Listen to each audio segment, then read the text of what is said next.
የኢቢኤስ አዲስ ምዕራፍ ፕሮግራም በመገናኛ ብዙሃን አዋጁ መሰረት ከስርጭት ታግዶ እንዲቆይ የተወሰነውን ውሳኔ አስመልክቶ የወጣውን መግለጫ እንደሚከተለው አቀርባለሁ። አዲስ ምዕራፍ የቴሌቪዥን ፕሮግራሙን በተመለከተ አስተዳደራዊ እርምጃ መውሰዱን ዛሬ መጋቢት 23 ቀን 2017 ዓ.ም የኢትዮጵያ መገናኛ ብዙሃን ባለስልጣን ያወጣው መግለጫ ያሳያል። በኢቢኤስ ቴሌቪዥን ጣቢያ አዲስ ምዕራፍ በተሰኘ ፕሮግራሙ እሁድ መጋቢት 14 ቀን 2017 ዓ.ም ያሰራጨውን ፕሮግራም ከመገናኛ ብዙሃን አዋጅ እና ከዘርፉ ሕጎች አንጻር በመገምገም አስተዳደራዊ እርምጃ ተወስዷል። በዚሁ መሰረት በቴሌቪዥን ጣቢያው የቀረበው ፕሮግራም በሐሰተኛ መረጃ ላይ የተመሰረተ ሕዝቡን የሚያሳስትና ጥርጣሬ የሚፈጥር የመገናኛ ብዙሃን አዋጅ 1238/2013 የጥላቻ ንግግርና ሐሰተኛ መረጃን ስርጭት ለመከላከልና ለመቆጣጠር በወጣው አዋጅ 1185/2012 እንዲሁም የጋዜጠኝነት ሙያ ስነ ምግባርን፣ መደበኛ የጋዜጠኝነትን አሰራርን የሚጥስ የፓራ ጆርናሊዝም አሰራርን የተከተለ ሆኖ ተገኝቷል። ጣቢያውን በፕሮግራሙ ዙሪያ ተጠይቆ ለባለስልጣኑ በሰጠው ምላሽ ያሰራጨው ፕሮግራም ሐሰተኛ መሆኑንና ስህተት መፈጸሙን ገልጿል። በመሆኑ ባለስልጣኑ ጉዳዩ መርምሮ በጣቢያው የሚሰራጨውን አዲስ ምዕራፍ የተሰኘውን ፕሮግራም በኤዲቶሪያል አሰራሩ ላይ አስፈላጊው እርምት ወስዶ ለባለስልጣኑ እስኪያሳውቅና ውሳኔ እስኪያገኝ ድረስ የአዲስ ምዕራፍ ፕሮግራም በመገናኛ ብዙሃን አዋጅ መሰረት ከስርጭት ታግዶ እንዲቆይ የተወሰነና የጽሑፍ ማስጠንቀቂያ የተሰጠው መሆኑን ባለስልጣኑ ያሳውቃል።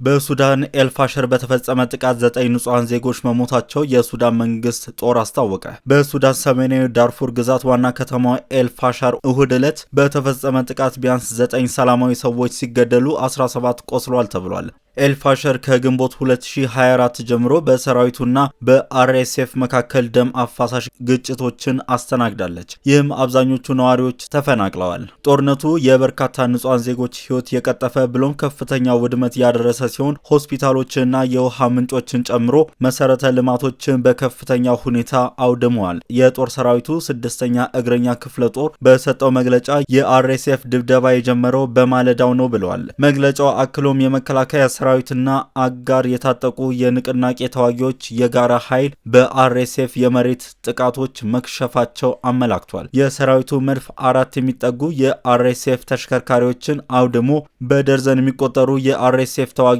ገለዋል ሲልም መግለጫው አስታውቋል። የጦር አውሮፕላኖች ከደቡብ ምስራቅ ወደ ኤልፋሸር ለመግባት ሲሞክሩ በነበሩ የአርኤስኤፍ አቅርቦት ኮንቮይ ላይ በማነጣጠር የአየር ድብደባ በመፈጸም 12 የውጊያ መኪኖችን ማውደማቸው ተገልጿል። ጥቃቱ የአርኤስኤፍ ቡድኖች ከከተማው ወደ ምዕራብ እንዲመለሱ በማድረግ ሰራዊቱና አጋሮቹ ወደፊት እንዲራመዱ እንዳስቻላቸውም አክለዋል። አርኤስኤፍ በቅርብ ወራት ውስጥ በኤልፋሸር ላይ ያለውን ከበባ አጠናክሯል። የሱዳን ጦርን በሰፊው የዳርፉር ክልል የመጨረሻ ዋናው ምሽግ ለመያዝ ሙከራውን አጠናክሮ ቀጥሏል። አርኤስኤፎችን የመጨረሻውን የዳርፉር ምሽጋቸውን ለማስጠበቅ በሚያደርጉት ትግል ለ2 ዓመት ገደማ የዘለቀው ጦርነት አሁንም ደም አፋሳሽ ሆኖ በመቀጠሉ አይቀሬ ነው እንዲባል አስገድዷል።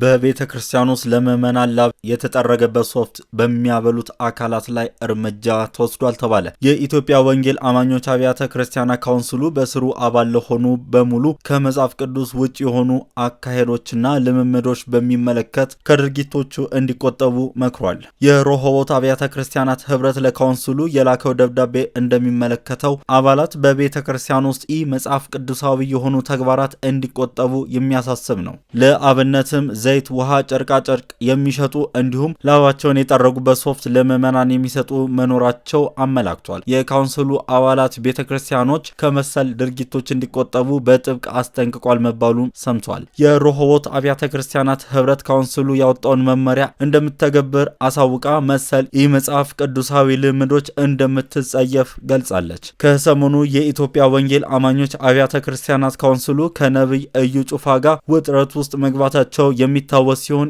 መጽሐፍ ቅዱሳዊ ልምዶች በሚተገብሩ አካላት ላይም እርምጃ እየወሰደ ነው። ነብይ እዩ ጩፋ በጸጥታ አካላት ሐዋሳ ከተማ ላይ እጀባ የተደረገላቸው መሆኑ ካውንስሉ ከመጽሐፍ ቅዱሳዊ ውጪ ነው ብሎ የነበረ ቢሆንም ነብይ እዩ ጩፋ ግን የካውንስሉ መግለጫ አጣጥለው ነበር። በዚህም የተነሳ በነብዩ የሚመራው የክራይስት አርሚ ቸርች በካውንስሉ እገዳ ተጥሎበታል። ይህ ዴሊ ኒውስ ነው። ለቻናላችን አዲስ ከሆናችሁ ሰብስክራይብ፣ ቤተሰብ ከሆናችሁ ላይክ፣ ሼር፣ ኮሜንት እንድታደርጉ በአክብሮት እየጋበዝኩ ቸር ጊዜ ለእናንተ